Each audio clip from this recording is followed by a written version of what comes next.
next artist is one of my favourite poets as well. So this man is single-handedly making Ireland grand again. Yeah! My daughter thought it was a Trump hat I had, and I had to explain and show videos, and there was a lot of explanation, and then she stole the hat. So Jimbo Dillon is a phenomenal poet. You can catch him in various gigs around Dublin. He's quite hard to get a hold of, so the fact that he said yes to tonight, I waited, and I was like, there's no pressure, Jimbo, there's no pressure. If you're free, please. And then he confirmed, and I was like, yes, I got Jimbo. He's just fresh off a gig up in Belfast. If you want to catch any of his gigs, or indeed buy his merch, which I highly recommend, you can check out jamesdillon.com. Fucking learned it, didn't I? Didn't I? James W. Dillon, but okay. jameswdillon.com. Ladies, gentlemen, let's welcome Jimbo to the stage.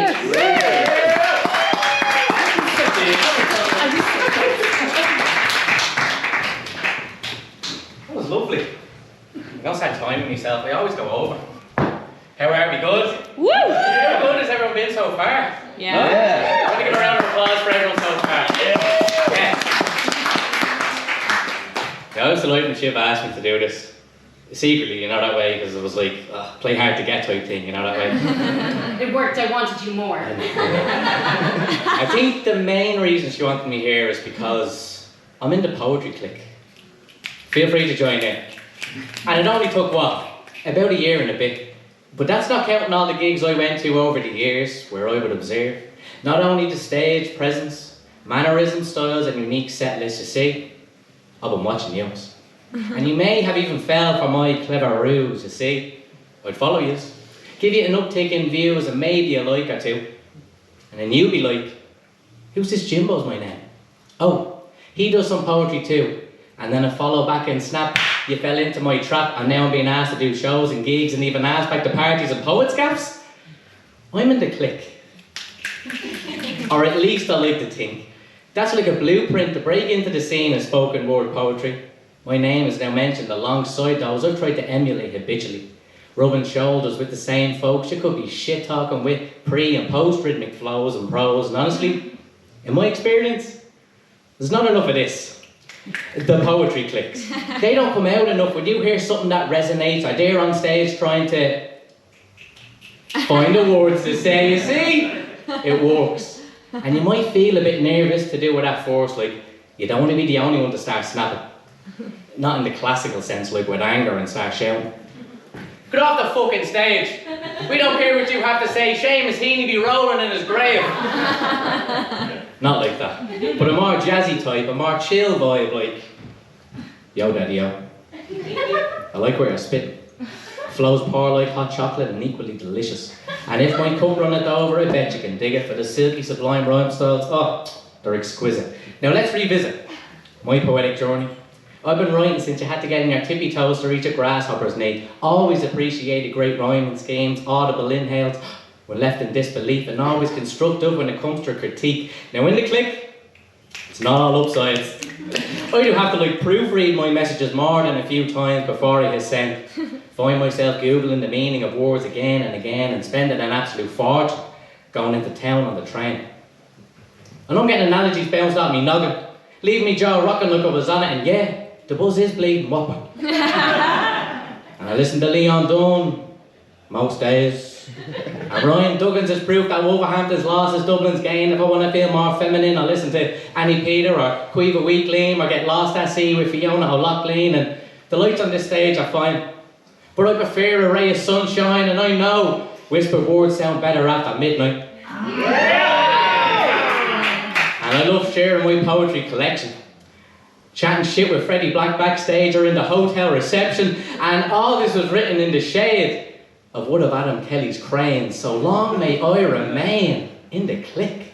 So how about instead of applause at the end of this, we replace those claps with some poetry clicks? Yeah.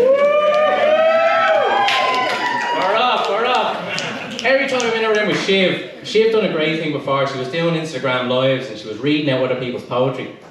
I said, Shiv, you have to do tampon ads. It's so good. It's so good. Her whole version was deadly as well. And I love Quiva doing that poem as well. It's class. So this is tampon ads. It's false advertising.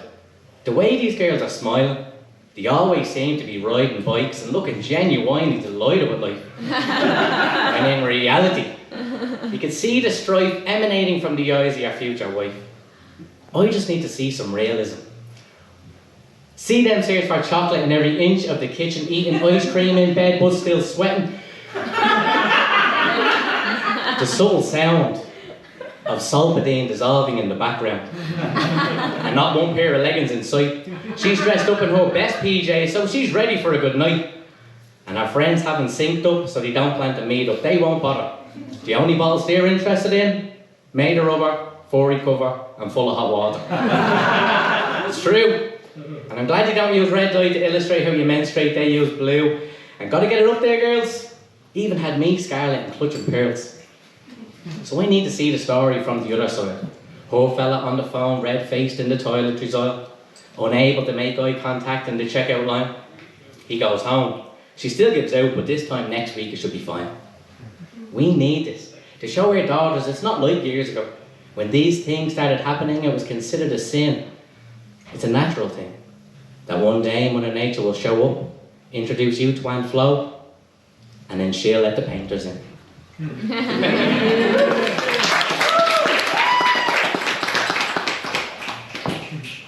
I would love that as well, yeah. This is my thing there, yeah.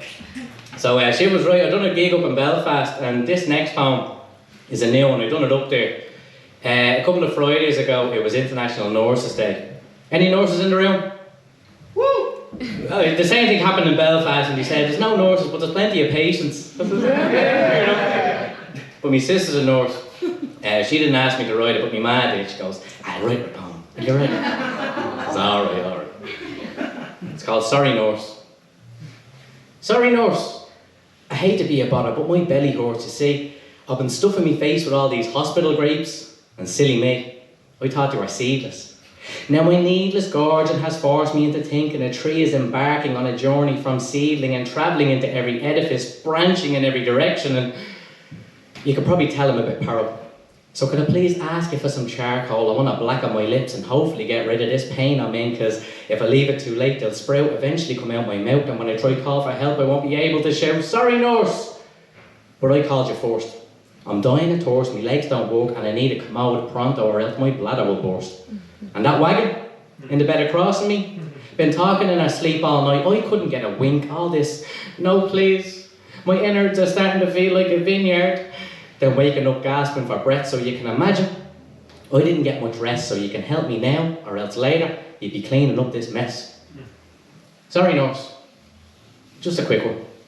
Before you perform a pump out for that young one, or get the bucket of mop for that leaky lady, I just want to show you my appreciation, how you've been helping me deal with all my ailments. You never fail, even these bed sores. They're so raw they would make even Florence Nightingale go pale, but not you. You'll gladly roll me into bed every hour or two, waiting patiently as I take my medication. Personally, I think you need more vacations. That clapping was all well and good, but for each clap, if that could be turned into a monetary fund, it's easy. My hands would be smacked so long, so hard, eventually they'd be bleeding, and I'll end up right back here getting treatment. And I'm glad you were bought that stethoscope and nurse set when you were little. And I know, unfortunately, your poor Teddy was always very ill. But without that practice, the world would be short a few angels that bless this world on a daily basis. Woo! There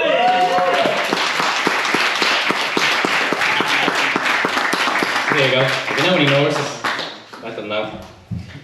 This one, I've actually taken Adam Kelly's advice. You know when you do like a call and response with the crowd? If you get them to ask too many, or if you get them to know too many words, it starts to become a problem. So this next one is one of the more serious ones. It's called NDTGL, and it stands for I'm not doing too good lately. And I wrote it when I was NDTGL.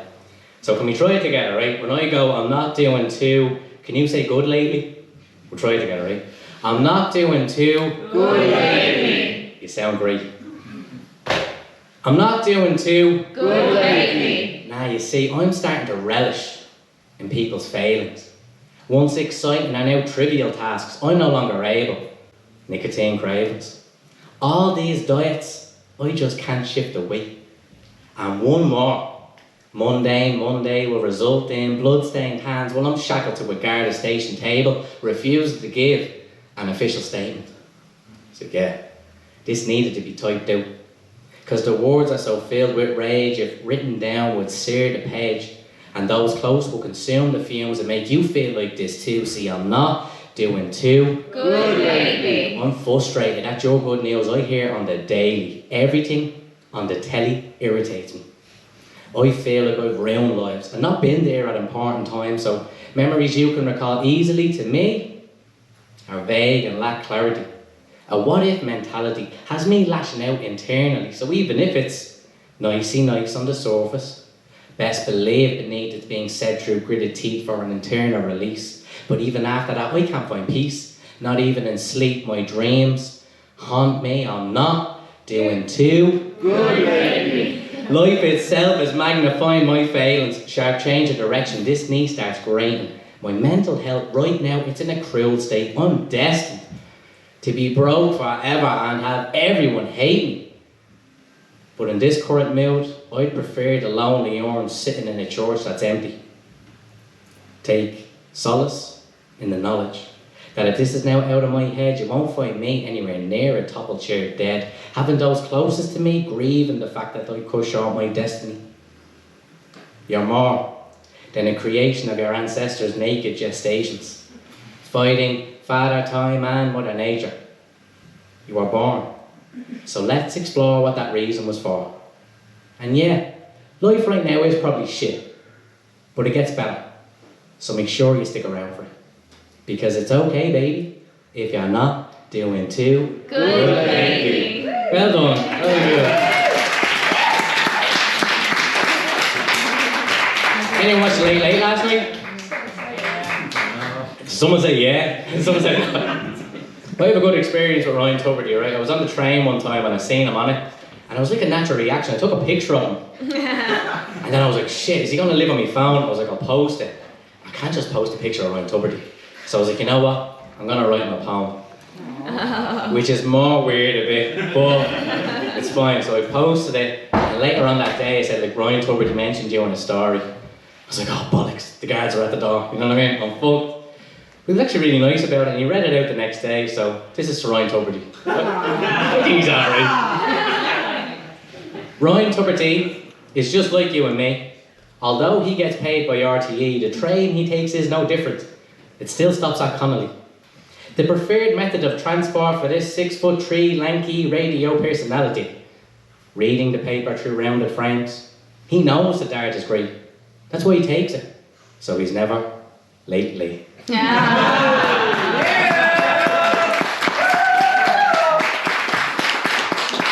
He was really cool about it, so I was like, yeah, fair play, Joe. Okay, so this next one, right? I started getting into a mad habit of doing like mad serious poems, and my dad went to the gig, and I asked him at the end, I was like, how do you think I done? He was good, yeah, but I'll probably just stick to the funny stuff. Oh, Jesus, nice one, Jimmy.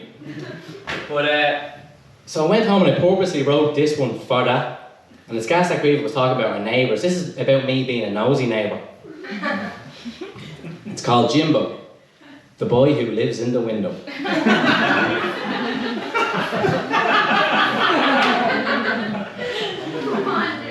To the neighbours, I'm the boy who lives in the window. To me, there's a crack addict, a kidnap victim, one's on the game and a grieving widow. Well, that's the lives I've compiled in my own mind. My imagination runs wild when I open those blinds. One only leaves the house to go shopping. No problem for her getting the steps in, sometimes treats herself with takeout from the local delicatessen. Chap beside her has a strange obsession with having the cleanest car and weirdest music collection. He's blaring 50 Cent one day, then the soundtrack to Winter Stellar Bob Geldof. He wipes down the car so much, I'm surprised the paint hasn't come off. Pretty sure the people above him are running a sweatshop. They're in and out of the house with boxes all day, but at least at certain times they let the kids out to play. The family above us must practice feng shui, but only when it's late. The furniture moves round so much you swear we're sleeping rough. And down the far end, it gets crazy. I hear two ladies fighting. One accusing the other one's bloke he was stalking her daughter. The parallels between this street and a soap opera are not even funny. This other time, same girl lost it. Kicked the other one in the fanny. True story.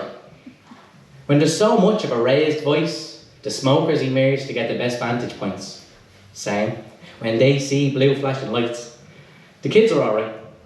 They went door to door selling lemonade. It wasn't homemade, it was just bottled water with some Robinsons mixed in, but it still tasted great. But probably not worth the €2 I paid. They didn't have any change.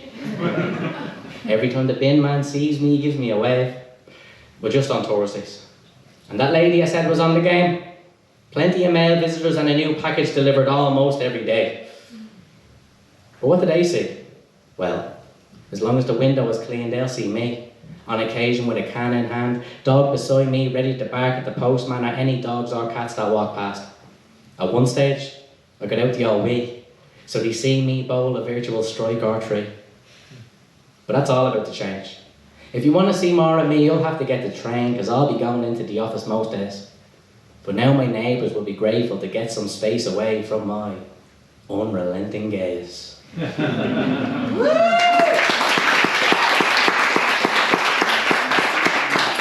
Okay, this is kind of a recent one as well. It's one about my childhood. I didn't have a bad childhood, so don't worry, alright? But I was like, you know what, I'm just going to try to remember stuff. When your hiding spot is too good to find you, it makes you the manhunt winner. Game of off the wall only to be stalled by me ma, calling us in for dinner. We used to tip over wheelie bins for the laugh. My granddad's got done. I knew it was his because it was full of empty cans of Guinness. We got chased out of the Stardust Park one time. It was lucky we were quicker because they were much bigger. Reflexes were tested when large bottles of fat frog were being ingested, and one of the lads thought he heard Garda sirens, then that blue lights reflect off the glass. He panicked and frantically emptied his whole bottle into the grass. Me and the lads found someone's porno stash. It was in a bush wrapped in a plastic bag. It was retro poker cards. We knew they were vintage because the ladies were fairly hairy and the cards themselves had frayed edges. But let me tell you, Hearts and Diamonds 4 through 7 gave me a slice of prepubescent heaven. Kicking our ball away after we played against the lads around the corner was the height of disrespect, yet we would always show up whenever they asked us to play again. Speed bumps weren't enough to stop the rob cars from flashing. They built a whole new path down the middle of the wide road, but that still didn't stop them crashing to me best mate Clay's front garden. Dino, the local pyro, would find anything flammable. We would gather then proceed to burn anything. Scalding plastic bottles would cause Mickey drops, and we ruined many a Dunstar shopping trolley. He was our underage, Kulak-based answer to Salvador Dali. And I remember Johnner, with a flick of the wrist, a little bit of shit on the end of a lollipop stick, hit Miss O'Connor's and landed on a windowsill. And we were found quite quick, because he lived right across the road from her. We were hiding behind his wall and could not contain our laughter. And more memories will come to me, and I'll be sure to add to this list rhythmically and share them with the masses, so you can all relive my childhood along with me. Thanks. Okay, I'll do my main one now, right? But don't go on. So yeah. It'll make sense now. Look, I can actually see it. Okay, so I never promote myself. If you're looking for me online, it's Jimbosmyname. Easy to remember, yeah? Funny enough, I don't really put up that much poetry stuff, so if that's what you're looking for, follow all these people, yeah? But thanks here for having us. Did you buy raffle tickets? Yeah! Good, okay, cool. So, this is Maker and Grand again. Thanks very much for listening. Shiv, thanks again for asking me. Hope you enjoy. I want to go back. I can't say exactly to when. Not so far back when the spuds were duds. Civilians dying in the rise, and before Dáil Éireann came to order, or all the troubles on the border. I'd like to cherry pick the best bits, when Ireland was grand. I'd like to talk to those who built Newgrange, ask how they timed the winter solstice to a T, when Oscar Wilde roamed the streets, or James Joyce during Ulysses. Celtic Tiger in its peak, and the only bust in sight was Molly Malone's. Everyone has a Tamagotchi. Italian 90 playing on the telly again, and fuck Scalacci. The night Chris de Bourg seeing red. Aspirations higher, Nelson dethroned and erecting the spire. McGregor. Not when he was flogging whiskey to out fellas, when he was made champ and there was talk of putting him on the stamp and the coinage.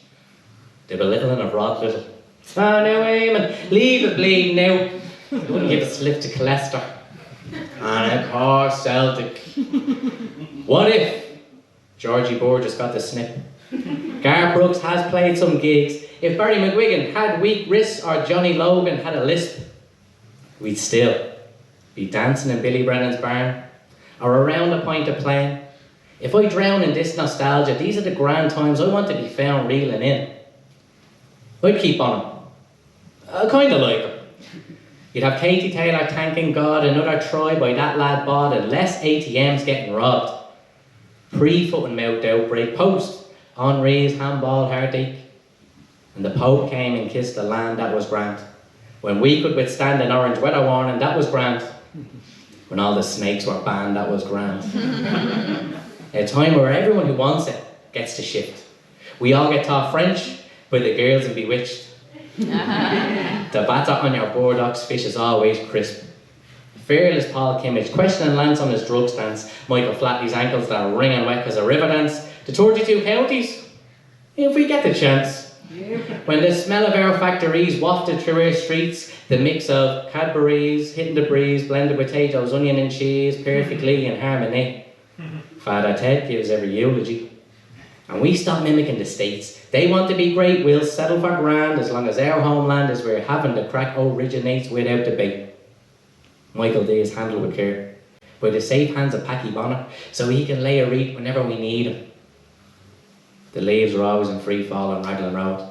No matter where you go in the world, there's an Irish pub. We communicate in wink and elbow code.